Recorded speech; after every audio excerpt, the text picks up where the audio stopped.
अब बात आक्रमण को लेकर करेंगे। पहलगाम आतंकी हमले को लेकर ये बड़ी खबर है। आतंकियों के खिलाफ एक्शन लगातार जारी है। जम्मू कश्मीर में एक और आतंकी का घर ध्वस्त कर दिया गया है। बांदीपोरा में आतंकी जामिल अहमद का घर उड़ा दिया गया। अब तक 9 आतंकियों के घर उड़ाए गए हैं। ये बड़ी खबर इस बीच सामने आ रही है। जम्मू कश्मीर में एक और आतंकी का घर उड़ाया गया, तबाह किया गया। ये बड़ी खबर है जो इस बीच निकलकर सामने आ रही है। आतंकियों के ऊपर लगातार एक्शन लिया जा रहा है, लगातार आतंकियों के ऊपर कार्रवाई की जा रही है। एक और आतंकी का घर उड़ा दिया गया। ये कुछ तस्वीर आपके स्क्रीन पर देख सकते हैं किस तरीके से एक और आतंकी का घर उड़ाया गया है और लगातार एक्शन जो है वो आतंकियों के ऊपर अब देखने को मिल रहा है। और एक और आतंकी का घर उड़ाया गया। कुल 9 आतंकियों के घर उड़ाए गए हैं। ये बड़ी खबर है जो इस बीच निकलकर सामने आ रही है। घाटी में आतंकियों के ऊपर कार्रवाई लगातार जारी है और पहलगाम आतंकी हमले के बाद आतंकियों को खोज कर चुन कर जो है मारा जा रहा है, निशाना बनाया जा रहा है। और इस बीच जो आतंकी भागे हुए हैं, जो छिपे हुए हैं, उनके घर तबाह किए जा रहे हैं, उनके घर गिराए जा रहे हैं। इससे पहले कुर्की की कार्रवाई देखने को मिलती थी, लेकिन अब कुर्की की कार्रवाई जो है वो नहीं की जा रही है। सीधे आतंकियों के घर गिराए जा रहे हैं। एक एक आतंकी को ट्रैक किया जा रहा है, ट्रेस किया जा रहा है और घाटी में 175 लोगों को हिरासत में भी लिया गया है। इसमें कुछ आतंकी होने का शक और कुछ पर आतंकियों के मददगार होने का शक है। 175 लोगों को हिरासत में लिया गया है। पूछताछ लगातार की जा रही है। तो एक बड़ा ऑपरेशन इस वक्त जो है वो सुरक्षा बलों के द्वारा चलाया जा रहा है। आतंक के खात्मे को लेकर एक बड़ा ऑपरेशन इस वक्त घाटी में चल रहा है। ये बड़ी खबर हम आप तक पहुंचा रहे हैं जो इस बीच सामने आ रही है। घाटी में एक बड़ा ऑपरेशन सुरक्षा बलों के द्वारा चलाया जा रहा है और आतंकियों के घर लगातार तबाह किए जा रहे हैं। पहलगाम में जिस तरीके से आतंकियों के द्वारा इस घटना को अंजाम दिया गया, अब इस घटना के बाद सुरक्षा बलों के द्वारा बड़ी कार्रवाई को अंजाम दिया जा रहा है और 9 आतंकियों के घर जमीनोजद कर दिए गए हैं और दूसरी ओर 175 लोगों को हिरासत में भी लिया गया है। इनमें से कुछ आतंकियों के मददगार हैं तो कुछ जो हैं खुद आतंकी हैं और फिलहाल पूरे मामले को लेकर सुरक्षा बलों के द्वारा लगातार जांच पड़ताल की जा रही है। बॉर्डर एरियाज को लेकर बात करें, बॉर्डर एरियाज में भी सुरक्षा सख्त कर दी गई है, लगातार जांच पड़ताल की जा रही है। तो ये बड़ी खबर जो इस बीच सामने आ रही है, लगातार आतंकियों के ऊपर आक्रमण जारी है और इस आक्रमण को लगातार सुरक्षा बलों के द्वारा जारी रखा गया है।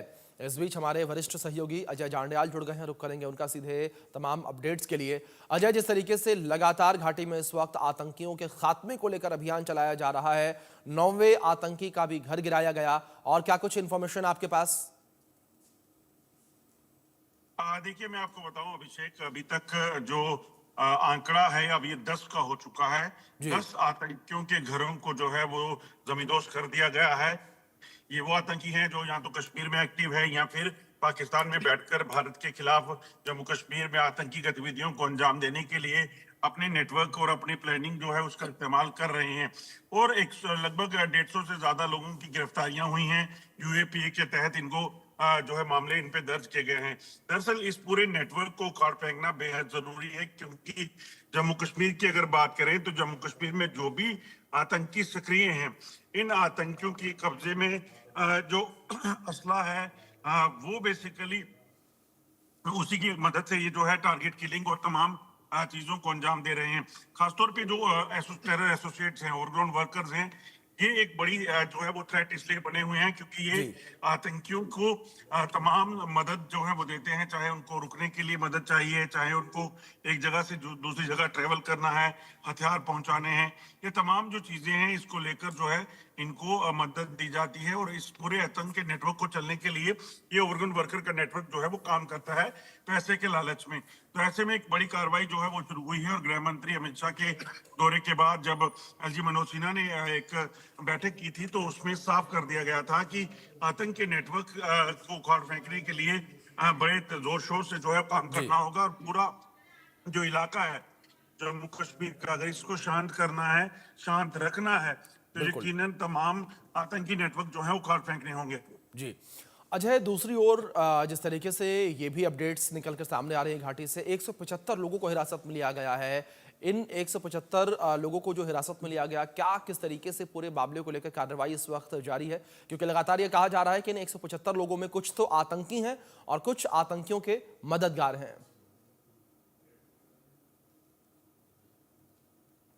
देखिए, मैं आपको बताऊं, दरअसल जम्मू कश्मीर में, जैसे मैंने पहले बताया कि जम्मू कश्मीर में आतंक के नेटवर्क को फलने फूलने का जो काम होता है, वो यही नेटवर्क करता है। जी। दरअसल पाकिस्तान जो है, जो आतंकियों को अपने साथ मिलाता है, उसके साथ साथ एक बड़ा नंबर जो है उन जो हम लोगों के बीच में रहते हैं, और वो आतंकियों तो खुद बेशक हमला नहीं करते हैं, मगर वो इन आतंकियों को तमाम लॉजिस्टिक सपोर्ट जो है वो देते हैं। चाहे उनको फाइनेंशियल सपोर्ट चाहिए, चाहे उनको जी। वेपन्स को आगे पीछे कहीं लेकर जाना है, चाहे उनको कोई रहने के लिए सहूलियत चाहिए, तो तमाम ये जो इंफ्रास्ट्रक्चर है, टेरर इंफ्रास्ट्रक्चर, इसको कहीं ना कहीं ये तमाम मदद देते हैं। और सुरक्षा बलों की जो कार्रवाइयां अब हो रही हैं, इसका सबसे बड़ा मकसद ये है कि जम्मू कश्मीर में जो आतंकी मौजूद हैं, उनको तो सुरक्षा बल आज नहीं तो कल जी। मार गिराएंगे, मगर ये जो टेरर इंफ्रास्ट्रक्चर है, जो नेटवर्क है, इसको ध्वस्त करना बेहद जरूरी है, क्योंकि ये आतंकियों के मददगार जो हैं, ये सबसे बड़ा खतरा है, क्योंकि यही वापस टेररिज्म को रिवाइव करने के लिए सुरक्षा बलों के लिए चुनौती बने हुए हैं। क्योंकि जब भी आतंकी सरहद पार से आते हैं, उनको यहाँ रुकना, खाना पीना, रहना, या फिर कहीं भी कोई चीज इनको उन तक पहुंचाना, चाहे वो सरहद पार से आने वाली उनकी वेपन की कंसाइनमेंट ही क्यों ना हो, तो इस सब तमाम चीजों में जो है ये आतंकियों को मदद देते हैं। और इसीलिए सुरक्षा बलों की एक बड़ी कार्रवाई हो रही है, जिसमें 175 के करीब लोगों को जो है जी, वो बिल्कुल। हिरासत में लिया गया है। इनमें कई आतंकी हैं और बिल्कुल कई अजय, इनके जाहिर तौर मददगार। पर एक बड़ी कार्रवाई इस वक्त घाटी में देखने को मिल रही है। मैं आपसे रिक्वेस्ट करूंगा, आप बने रहें हमारे साथ। एक बड़ी खबर सामने आ रही है, अपने दर्शकों तक ये खबर पहुंचा दें। पीओके को लेकर एक और बड़ी खबर सामने आ रही है। पीओके में पाकिस्तानी सरकार और सेना के विरोध में प्रदर्शन देखने को मिला। एलओसी और पीओके में पाकिस्तानी सेना की तैनाती बढ़ा दी गई है। पीओके में पाकिस्तानी आर्मी के 4 बड़े बेस हैं और पाकिस्तान की हर हरकत पर भारतीय सेना की नजर बनी हुई है, और पाकिस्तान को एयर स्ट्राइक और सर्जिकल स्ट्राइक जैसे हमले का डर लगातार बना हुआ है। लगातार पाकिस्तानी सेना जो है वो डरी सहमी नजर आ रही है। अजय, मैं रुक करूंगा एक बार फिर से आपका। जिस तरीके से पीओके में हलचल जो है तेज हो गई है, पाकिस्तानी सेना की कह सकते हैं मूवमेंट, वो पीओके में ज्यादा देखने को मिल रही है। लेकिन दूसरी ओर वहीं अगर बात पीओके के लोगों को लेकर करें, तो लोग पाकिस्तानी सरकार का और सेना का विरोध कर रहे हैं। देखिए, बिल्कुल, अगर आप देखें तो जिस तरीके से पाकिस्तान में हलचल है और पाकिस्तान को इस चीज का डर सता रहा है कि किसी भी तरह का वक्त जो है वो भारतीय सेना पाकिस्तान पर हमला कर सकती है, इसी डर से पाकिस्तान जो है वो उसने अपने इलाके में तमाम जो एक्टिविटीज हैं उसको बढ़ा दिया है। जो जानकारी है उसके मुताबिक लाइन ऑफ कंट्रोल के दूसरी तरफ पाकिस्तान की जो कैंप हैं, पाकिस्तान के जो बड़े बड़े एयरफील्ड्स हैं, उनको जो है वो कहीं ना कहीं सुरक्षित करने के लिए उस पूरे इलाके में जो स्क्रैम्बलिंग है फाइटर जेट्स की, वो करवाई जा रही है। एक तो वो वहां के लोगों को डर सता रहा है, तो ऐसे में सेना की कोशिश, पाकिस्तानी सेना की है कि वो वहां। जी बिल्कुल अजय, जाहिर तौर पर एक बड़ी कार्रवाई जो है यहाँ ये देखने को मिल रही है। आप बने रहे हमारे साथ। इस बीच एक और बड़ी खबर सामने आ रही है, उसका रुख कर लेते हैं। भारत की कार्रवाई से पाकिस्तान सहम गया है। सभी रेलवे स्टेशन पाकिस्तानी आर्मी को सौंप दिए गए हैं और शहबाज ने आर्मी को रेलवे स्टेशनों का नियंत्रण सौंप दिया है।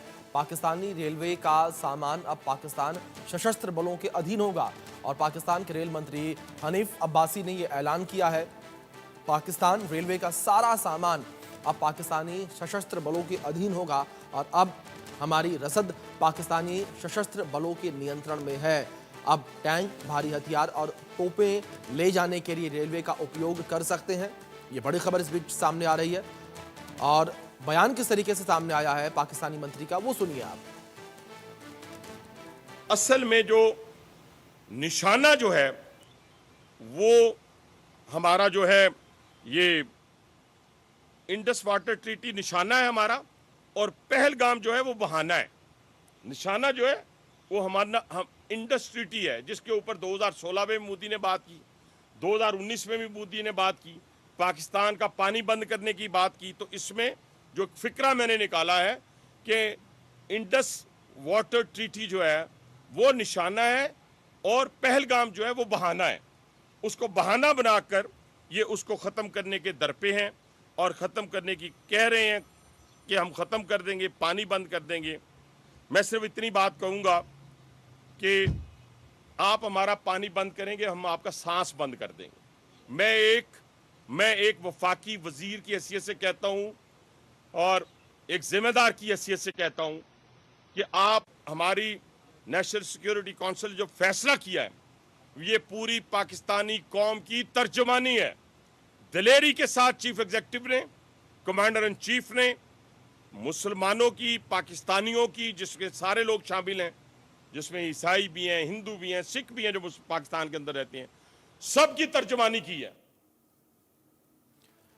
अजय, जिस तरीके से पाकिस्तान के रेल मंत्री हानिफ अब्बासी का ये बयान सामने आया है, ये बयान बड़ा सुर्खियों में बना हुआ है। जिस तरीके से उन्होंने कहा कि इंडस ट्रीटी को रोकने के लिए ये सब किया जा रहा है, ये सब बहाना है। देखिए अभिषेक, ये बहाना अभी कोई भी बना ले, मगर अब जो हुआ है, जो इन्होंने किया है पिछले 30 सालों में और खासतौर पे पहलगाम में जो हुआ, उसके बाद पाकिस्तानी सेना में डर और खौफ का माहौल इसीलिए है। और अभी तो भारत ने धमकी, जिस तरह से ये बयान दे रहे हैं जंग का, वैसा तो भाई बयान नहीं दिया है भारत की तरफ से। सिर्फ अभी पानी बंद किया गया है और पानी बंद करने पे पाकिस्तान इतना बुखलाया हुआ है और कहीं ना कहीं ये कह रहा है कि पहलगाम जो एक बहाना था, तो पहलगाम में जो हुआ वो बहाना नहीं था, वो पाकिस्तान में रची गई वो साजिश थी, जिसका पाकिस्तान को लगता था कि बड़ा नुकसान करके हम यहाँ पर अपने मुल्क में जो है वो चीजों को बता सकेंगे कि हम पाकिस्तान की जो हालात हैं वो नहीं, बल्कि जम्मू कश्मीर के हालात देखिए क्या हैं। तो अपनी फ्रस्ट्रेशन का जो इन्होंने एक तरकीब निकाली थी यहाँ पर हालात खराब करने की, लोगों को निशाना बना के सुर्खियों में लाने की, वो इन्होंने कर दिया। मगर अब जो भारत ने किया है, ये भारत का जो वाटर स्ट्राइक है, ये इनको सबसे ज्यादा महंगा पड़ रहा है और इसीलिए आप देखें तिलमिला गया है पाकिस्तान। तमाम मंत्री जो हैं वो भारत को धमकियां दे रहे हैं जंग की और कह रहे हैं कि हमारी तोपें, हमारे टैंक तैयार हो गए। बिल्कुल अच्छा, जाहिर तौर पर पाकिस्तान तिलमिलाया हुआ नजर आ रहा है और पाकिस्तान का दोहरा चरित्र भी देखने को मिल रहा है, जहां एक और पाकिस्तानी हुक्मरान ये कह रहे हैं कि हम 30 साल से आतंकवाद में फंसे हुए हैं, दूसरी ओर गीदड़ भपकियां निकलकर सामने आ रही हैं। बहुत शुक्रिया आपका जुड़ने के लिए और इन अपडेट्स के लिए। बड़ी खबर सामने आ रही है, जहां पहलगाम हमले पर आरएसएस प्रमुख का बयान सामने आया है। कहा कि हम कभी पड़ोसियों को नुकसान नहीं पहुंचाते, अहिंसा हमारा स्वभाव और हमारा धर्म है, ये कहा गया मोहन भागवत के द्वारा। और आतताइयों को सबक सिखाना भी हमारा धर्म है, ये कहा गया मोहन भागवत के द्वारा। ये बड़ी खबर जो इस बीच सामने आ रही है, क्या कुछ उन्होंने कहा, सुनिए आप। हमारे यहाँ स्पष्ट उल्लेख है, अहिंसा ही हमारा स्वभाव है, हमारा मूल्य है अहिंसा। लेकिन हमारी अहिंसा लोगों को बदलने के लिए, लोगों को अहिंसक बनाने के लिए है। तो कुछ लोग तो बन जाएंगे हमारा उदाहरण लेकर, लेकिन कुछ लोग नहीं बनेंगे और इतने बगड़े रहेंगे, कुछ भी करो वो नहीं होंगे और उपद्रव करेंगे दुनिया का। तो इसके लिए क्या करना है? अहिंसा हमारा धर्म है, आतताइयों से मार न खाना, गुंडागर्दी वालों को सबक सिखाना, ये भी हमारा धर्म है।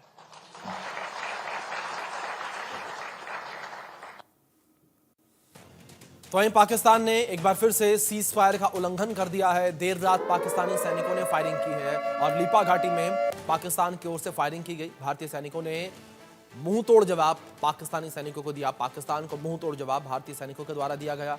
ये बड़ी खबर जो इस बीच सामने आ रही है, पाकिस्तानी सैनिकों के द्वारा किस तरीके से सीज फायर का उल्लंघन किया गया, वो तस्वीरों में आप सुन सकते हैं। किस तरीके से यहाँ पर गोलियों के खड़खड़ाहट लगातार सुनाई दे रही है।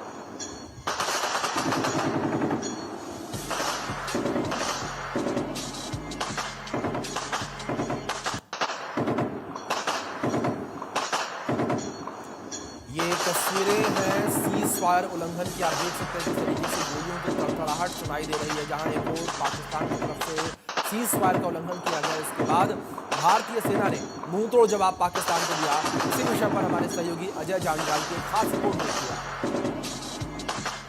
पाकिस्तान की नापाक हरकतें रुकने का नाम नहीं ले रही हैं। एक बार फिर से पाकिस्तान की तरफ से उत्तरी कश्मीर के इलाके में युद्ध विराम का उल्लंघन किया गया है। जानकारी के मुताबिक बीती रात लगभग 10:30 बजे के करीब पाकिस्तानी सेना ने लीपा वैली का जो उनका इलाका है वहां से भारतीय चौकियों को निशाना बनाने का सिलसिला शुरू किया, जिसके बाद सुरक्षा बलों भारतीय सेना ने भी पाकिस्तानी फायरिंग का मुंह तोड़ जवाब दिया है। जानकारी ये है कि लाइन ऑफ कंट्रोल के दूसरी तरफ बैठे आतंकी जो हैं वो लगातार उस इलाके में पाकिस्तानी चौकियों पर है और कोशिश पाकिस्तान की ये है कि ज़्यादा से ज़्यादा आतंकियों को जम्मू कश्मीर में दाखिल करा सकें। दरअसल पहलगाम हमले के बाद पाकिस्तान इस चीज़ को लेकर भी डर में है कि भारतीय सेना किसी भी वक्त पाकिस्तान पर हमला कर सकती है। ऐसे में पाकिस्तान को ये अंदेशा है कि अगर भारत ने हमला किया तो वे बड़ा नुकसान कर सकते हैं। दरअसल सर्जिकल स्ट्राइक और एयर स्ट्राइक के बाद पाकिस्तान इस चीज़ को लेकर डरा हुआ है कि अगर इस बार भारत ने हमला किया तो वो किस कदर बड़ा हो सकता है और कहाँ हो सकता है। जानकारी ये भी है कि पाकिस्तान ने लाइन ऑफ कंट्रोल पर जो आतंकी ठिकाने थे उनको भी वहां से शिफ्ट कर दिया है, ताकि भारतीय सेना अगर हमला करके उन ठिकानों को निशाना बनाने की कोशिश करे तो उससे जो है वो नुकसान ना हो। पिछले अगर आप देखें तो लगभग 10 दिन में ये 5वीं बार युद्ध विराम का उल्लंघन किया गया है, चाहे वो नौशहरा हो, चाहे वो बटल सुंदरबनी का इलाका, पुंछ का इलाका या फिर कुपवाड़ा किरण का इलाका। यहाँ लगातार पाकिस्तान की तरफ से युद्ध विराम के उल्लंघन करने का सिलसिला जारी है। Ajay Jandial, India news, Jammu. ये तस्वीर आपकी स्क्रीन पर है, ये तस्वीरें सीज फायर की। तस्वीरों में साफ तौर पर गोलियों की तड़तड़ाहट को सुना जा सकता है और लगातार जवाबी कार्रवाई भी भारतीय सेना के द्वारा की गई। भारतीय सेना ने मुंह तोड़ जवाब पाकिस्तान को दिया।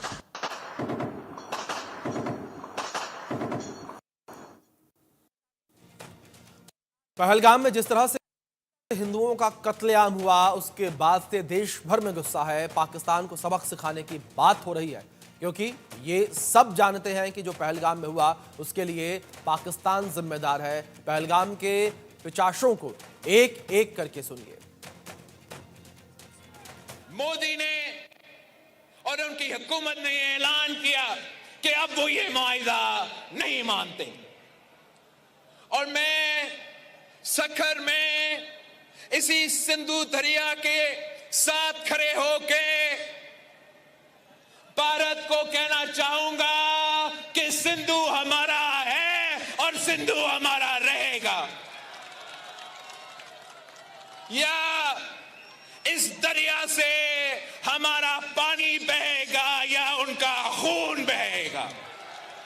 We are different from the Hindus in every possible aspect of life. Our religion is different. Our customs are different. Our traditions are different. Our thoughts are different. Our ambitions are different. That was the foundation of the two-nation theory that was laid there. That we are two nations. We are not one nation. और मोदी, तू चाहता है कि तू ढाका में खड़ा होकर Dhaka university में ये कहे कि मशरकी पाकिस्तान को हमने तोड़ा, बांग्लादेश हमने बनाया, रत हमने बहाई, खून कहता, मोदी कहता खून मैंने दिया, और तू वहां ये बकवास करे और कहे कि हाफिज सईद चुप रहे और मैं चुप नहीं रहूंगा। तेरी जुबान इंशाअल्लाह हम खींच के रहेंगे।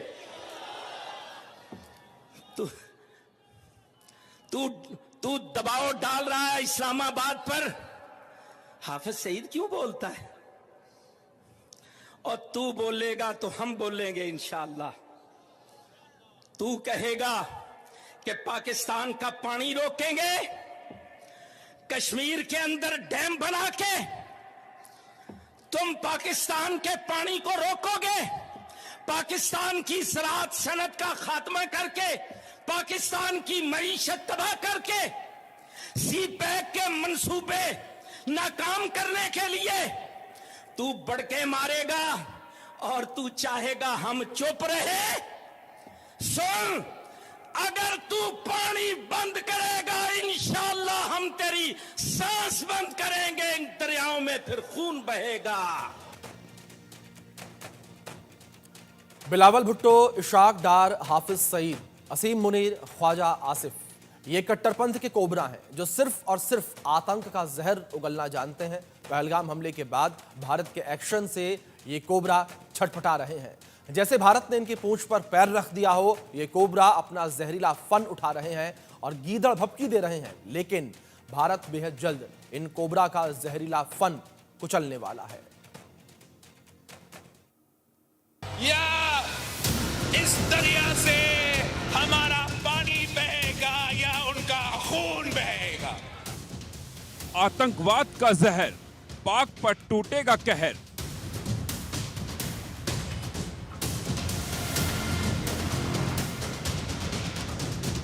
We are different from the Hindus in every possible aspect of life. वार होगा तगड़ा, दुनिया देखेगी बदला।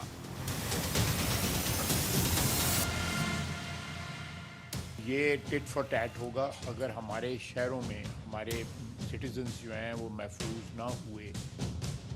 कट्टरपंथ के कोबरा, जख्म मिलेगा गहरा।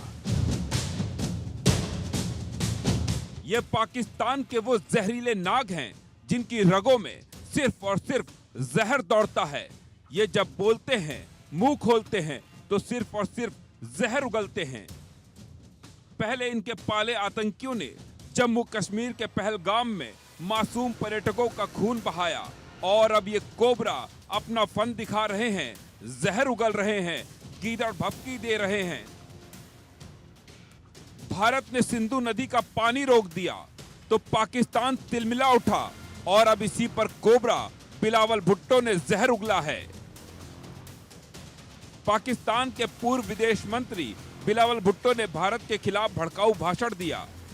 इसने एक जनसभा को संबोधित करते हुए कहा, सिंधु नदी में या तो हमारा पानी बहेगा या फिर उनका खून बहेगा। मोदी ने और उनकी हुकूमत ने ऐलान किया कि अब वो ये मुआहिदा नहीं मानते और मैं सखर में इसी सिंधु दरिया के साथ खड़े होके भारत को कहना चाहूंगा कि सिंधु हमारा है और सिंधु हमारा रहेगा। या इस दरिया से हमारा पानी बहेगा या उनका खून बहेगा। सिंधु नदी पर पाकिस्तान के एक और कोबरा को सुन लीजिए। आतंकी हाफिज सईद का यह बयान है तो पुराना, लेकिन ये कोबरा कैसे जहर उगल रहा है, सुनिए।